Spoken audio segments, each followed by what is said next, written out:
हरिस्तोत्रम्। जगज्जालपालं कचत्कण्ठमालं शरच्चन्द्रभालं महादैत्यकालं नभोनीलकायं दुरावारमायं सुपद्मासहायं भजेऽहं भजेऽहम्। सदाम्भोधिवासं गलत्पुष्पहासं जगत्सन्निवासं शतादित्यभासं गदाचक्रशस्त्रं लसत्पीतवस्त्रं हसच्चारुवक्त्रं भजेऽहं भजेऽहम्। रमाकण्ठहारं श्रुतिव्रातसारं जलान्तर्विहारं धराभारहारम् चिदानन्दरूपं मनोज्ञं स्वरूपं घृतानेकरूपं भजेऽहं भजेऽहम्। जराजन्महीनं परानन्दपीनं समाधानलीनं सदैवानवीनं जगज्जन्महेतुं सुरानीककेतुं त्रिलोकैकसेतुं भजेऽहं भजेऽहम्। कृतान्मानगानं खगाधीशयानं विमुक्तेर्निदानं हरारातिमानं स्वभक्तानुकूलं जगद्वृक्षमूलं निरस्तार्तशूलं भजेऽहं भजेऽहम्। समस्तामरेशं द्विरेफाभकेशं जगद्बिम्बलेशं हृदाकाशदेशं सदा दिव्यदेहं विमुक्ताखिलेहं सुवैकुण्ठगेहं भजेऽहं भजेऽहम्। सुरालीम्बलिष्ठं त्रिलोकीवरिष्ठं गुरूणां गरिष्ठं स्वरूपैकनिष्ठं सदा युद्धधीरं महावीरवीरं महाम्भोधितीरं भजेऽहं भजेऽहम्। रमावामभागं तलानग्रनागं कृताधीनयागं गतारागरागं मुनैन्द्रैः सुमितं सुरैः सम्परीतं गुणौधैर्गीतं भजेऽहं भजेऽहम्। फलश्रुति इदं यस्तु नित्यं समाधाय चित्तं पठेदष्टकं कण्ठहारं मुरारे स विष्णोर्विशोकं ध्रुवं याति लोकं जराजन्मशोकं पुनर्विन्दतेनो। इति श्रीमत्परमहंसस्वामिब्रह्मानन्दविरचितं श्रीहरिस्तोत्रं सम्पूर्णम्। हरिस्तोत्रम्।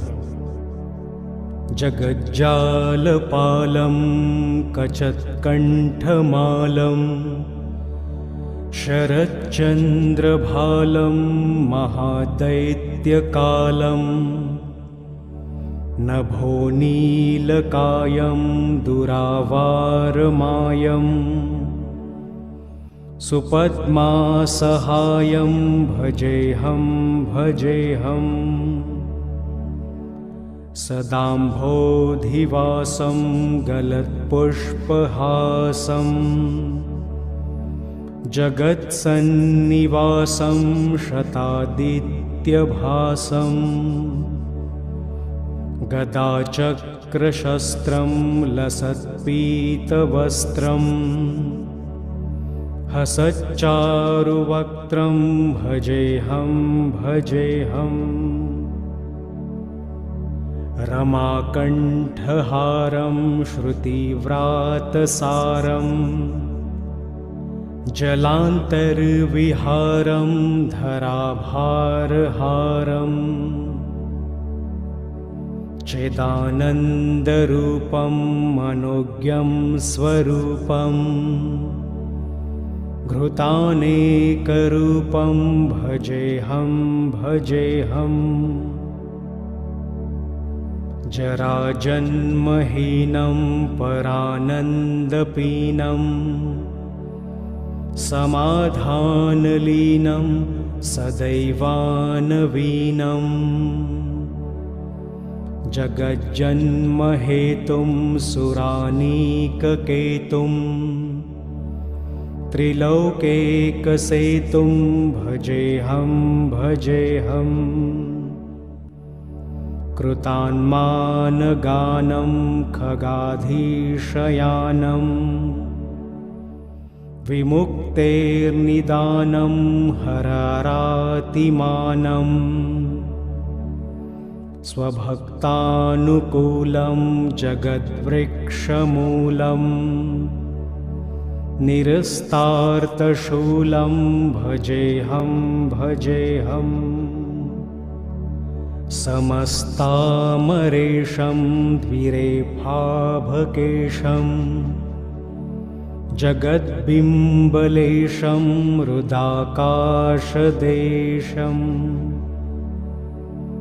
सदा दिव्यदेहं विमुक्ताखिलेहं सुवैकुण्ठगेहं भजेऽहं भजेऽहम् सुरालीम्बलिष्ठं त्रिलोकीवरिष्ठं गुरूणां गरिष्ठं स्वरूपैकनिष्ठं सदा युद्धधीरं महावीरवीरं महाम्भोधितीरं भजेऽहं भजेऽहम् रमावामभागं तलानग्रनागं कृताधीनयागं गतारागरागं मुनैन्द्रैः सुमितं सुरैः सम्परीतं गुणौधैर्गीतं भजेऽहं भजेऽहम् फलश्रुति इदं यस्तु नित्यं समाधाय चित्तं पठेदष्टकं कण्ठहारं मुरारे स विष्णोर्विशोकं ध्रुवं याति लोकं जराजन्मशोकं पुनर्विन्दते नो इति श्रीमद्परमहंसस्वामिब्रह्मानन्दविरचितं श्रीहरिस्तोत्रं सम्पूर्णम्। हरिस्तोत्रम्। जगज्जालपालं कचत्कण्ठमालं शरच्चन्द्रभालं महादैत्यकालं नभोनीलकायं दुरावारमायं सुपद्मासहायं भजेऽहं भजेऽहम् सदाम्भोधिवासं गलत्पुष्पहासं जगत्सन्निवासं शतादित्यभासं गदाचक्रशस्त्रं लसत्पीतवस्त्रं हसच्चारुवक्त्रं भजेऽहं भजेऽहम् रमाकण्ठहारं श्रुतिव्रातसारं जलान्तर्विहारं धराभारहारं चिदानन्दरूपं मनोज्ञं स्वरूपं घृतानेकरूपं भजेऽहं भजेऽहम् जराजन्महीनं परानन्दपीनं समाधानलीनं सदैवानवीनं जगज्जन्महेतुं सुरानीककेतुं त्रिलोकेकसेतुं भजेऽहं भजेऽहम् कृतान्मानगानं खगाधीशयानं विमुक्तेर्निदानं हरारातिमानं स्वभक्तानुकूलं जगद्वृक्षमूलं निरस्तार्तशूलं भजेऽहं भजेऽहम् समस्तामरेशं द्विरेफाभकेशं जगद्बिम्बलेशं हृदाकाशदेशं सदा दिव्यदेहं विमुक्ताखिलेहं सुवैकुण्ठगेहं भजेऽहं भजेऽहम् सुरालीम्बलिष्ठं त्रिलोकीवरिष्ठं गुरूणां गरिष्ठं स्वरूपैकनिष्ठं सदा युद्धधीरं महावीरवीरं महाम्भोधितीरं भजेऽहं भजेऽहम् रमावामभागं तलानग्रनागं कृताधीनयागं गतारागरागं मुनैन्द्रैः सुमितं सुरैः सम्परीतं गुणौधैर्गीतं भजेऽहं भजेऽहम् फलश्रुति इदं यस्तु नित्यं समाधाय चित्तं पठेदष्टकं कण्ठहारं मुरारे स विष्णोर्विशोकं ध्रुवं याति लोकं जराजन्मशोकं पुनर्विन्दतेनो इति श्रीमत्परमहंसस्वामिब्रह्मानन्दविरचितं श्रीहरिस्तोत्रं सम्पूर्णम्। हरिस्तोत्रम् जगज्जालपालं कचत्कण्ठमालं शरच्चन्द्रभालं महादैत्यकालं नभो नीलकायं दुरावारमायं सुपद्मासहायं भजेऽहं भजेऽहम् सदाम्भोधिवासं गलत्पुष्पहासं जगत्सन्निवासं शतादित्यभासं गदाचक्रशस्त्रं लसत्पीतवस्त्रं हसच्चारुवक्त्रं भजेऽहं भजेऽहम् रमाकण्ठहारं श्रुतिव्रातसारं जलान्तर्विहारं धराभारहारम् चिदानन्दरूपं मनोज्ञं स्वरूपं घृतानेकरूपं भजेऽहं भजेऽहम् जराजन्महीनं परानन्दपीनं समाधानलीनं सदैवानवीनं जगज्जन्महेतुं सुरानीककेतुं त्रिलोकेकसेतुं भजेऽहं भजेऽहम् कृतान्मानगानं खगाधीशयानं विमुक्तेर्निदानं हरारातिमानं स्वभक्तानुकूलं जगद्वृक्षमूलं निरस्तार्तशूलं भजेऽहं भजेऽहम् समस्तामरेशं द्विरेफाभकेशं जगद्बिम्बलेशं हृदाकाशदेशं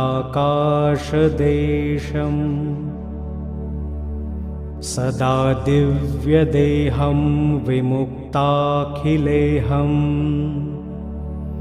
सुवैकुण्ठगेहं भजेऽहं भजेऽहम् सुरालीम्बलिष्ठं त्रिलोकीवरिष्ठं गुरूणां गरिष्ठं स्वरूपैकनिष्ठं सदा युद्धधीरं महावीरवीरं महाम्भोधितीरं भजेऽहं भजेऽहम् रमावामभागं तलानग्रनागं कृताधीनयागं गतारागरागं मुनैन्द्रैः सुमितं सुरैः सम्परीतं गुणौधैर्गीतं भजेऽहं भजेऽहम् फलश्रुति इदं यस्तु नित्यं समाधाय चित्तं पठेदष्टकं कण्ठहारं मुरारे स विष्णोर्विशोकं ध्रुवं याति लोकं जराजन्मशोकं पुनर्विन्दतेनो इति श्रीमत्परमहंसस्वामिब्रह्मानन्दविरचितं श्रीहरिस्तोत्रं सम्पूर्णम्। हरिस्तोत्रम् जगज्जालपालं कचत्कण्ठमालं शरच्चन्द्रभालं महादैत्यकालं नभो नीलकायं दुरावारमायं सुपद्मासहायं भजेऽहं भजेऽहम् सदाम्भोधिवासं गलत्पुष्पहासं जगत्सन्निवासं शतादित्यभासं गदाचक्रशस्त्रं लसत्पीतवस्त्रम् हसच्चारुवक्त्रं भजेऽहं भजेऽहम् रमाकण्ठहारं श्रुतिव्रातसारं जलान्तर्विहारं धराभारहारम् चिदानन्दरूपं मनोज्ञं स्वरूपम् घृतानेकरूपं भजेऽहं भजेऽहम् जराजन्महीनं परानन्दपीनं समाधानलीनं सदैवानवीनं जगज्जन्महेतुं सुरानीककेतुं त्रिलोकेकसेतुं भजेऽहं भजेऽहम् कृतान्मानगानं खगाधीशयानं विमुक्तेर्निदानं हरारातिमानं स्वभक्तानुकूलं जगद्वृक्षमूलम् निरस्तार्तशूलं भजेऽहं भजेऽहम् समस्तामरेशं द्विरेफाभकेशं जगद्बिम्बलेशं हृदाकाशदेशं सदा दिव्यदेहं विमुक्ताखिलेहम् सुवैकुण्ठगेहं भजेऽहं भजेऽहम् सुरालीम्बलिष्ठं त्रिलोकीवरिष्ठं गुरूणां गरिष्ठं स्वरूपैकनिष्ठं सदा युद्धधीरं महावीरवीरम् महाम्भोधितीरं भजेऽहं भजेऽहम् रमावामभागं तलानग्रनागं कृताधीनयागं गतारागरागं मुनैन्द्रैः सुमितं सुरैः सम्परीतं गुणौधैर्गीतं भजेऽहं भजेऽहम् फलश्रुति इदं यस्तु नित्यं समाधाय चित्तं पठेदष्टकं कण्ठहारं मुरारे स विष्णोर्विशोकं ध्रुवं याति लोकम् जराजन्मशोकं पुनर्विन्दते नो इति श्रीमद्परमहंसस्वामिब्रह्मानन्दविरचितं श्रीहरिस्तोत्रं सम्पूर्णम्। हरिस्तोत्रम् जगज्जालपालं कचत्कण्ठमालं शरच्चन्द्रभालं महादैत्यकालं नभोनीलकायं दुरावारमायं सुपद्मासहायं भजेऽहं भजेऽहम् सदाम्भोधिवासं गलत्पुष्पहासं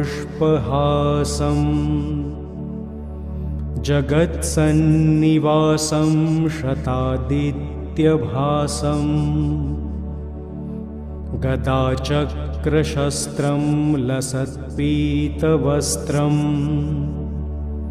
हसच्चारुवक्त्रं भजेऽहं भजेऽहम् रमाकण्ठहारं श्रुतिव्रातसारं जलान्तर्विहारं धराभारहारम् चिदानन्दरूपं मनोज्ञं स्वरूपं घृतानेकरूपं भजेऽहं भजेऽहम् जराजन्महीनं परानन्दपीनं समाधानलीनं सदैवानवीनं जगज्जन्महेतुं सुरानीककेतुं त्रिलोकेकसेतुं भजेऽहं भजेऽहम् कृतान्मानगानं खगाधीशयानं विमुक्तेर्निदानं हरारातिमानं स्वभक्तानुकूलं जगद्वृक्षमूलं निरस्तार्तशूलं भजेऽहं भजेऽहम् समस्तामरेशं द्विरेफाभकेशं जगद्बिम्बलेशं हृदाकाशदेशं सदा दिव्यदेहं विमुक्ताखिलेहं सुवैकुण्ठगेहं भजेऽहं भजेऽहम् सुरालीम्बलिष्ठं त्रिलोकीवरिष्ठं गुरूणां गरिष्ठं स्वरूपैकनिष्ठं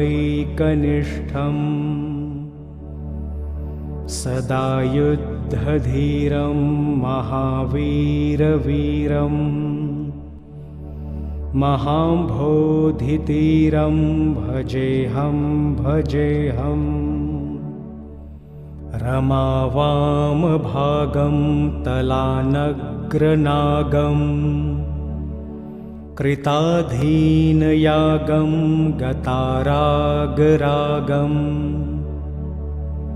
मुनैन्द्रैः सुमितं सुरैः सम्परीतं गुणौधैर्गीतं भजेऽहं भजेऽहम् फलश्रुति इदं यस्तु नित्यं समाधाय चित्तं पठेदष्टकं कण्ठहारं मुरारे स विष्णोर्विशोकं ध्रुवं याति लोकं जराजन्मशोकं पुनर्विन्दतेनो इति श्रीमत्परमहंसस्वामिब्रह्मानन्दविरचितं श्रीहरिस्तोत्रं सम्पूर्णम्। हरिस्तोत्रम् जगज्जालपालं कचत्कण्ठमालं शरच्चन्द्रभालं महादैत्यकालं नभोनीलकायं दुरावारमायं सुपद्मासहायं भजेऽहं भजेऽहम् सदाम्भोधिवासं गलत्पुष्पहासं जगत्सन्निवासं शतादित्यभासं गदाचक्रशस्त्रं लसत्पीतवस्त्रं हसच्चारुवक्त्रं भजेऽहं भजेऽहम्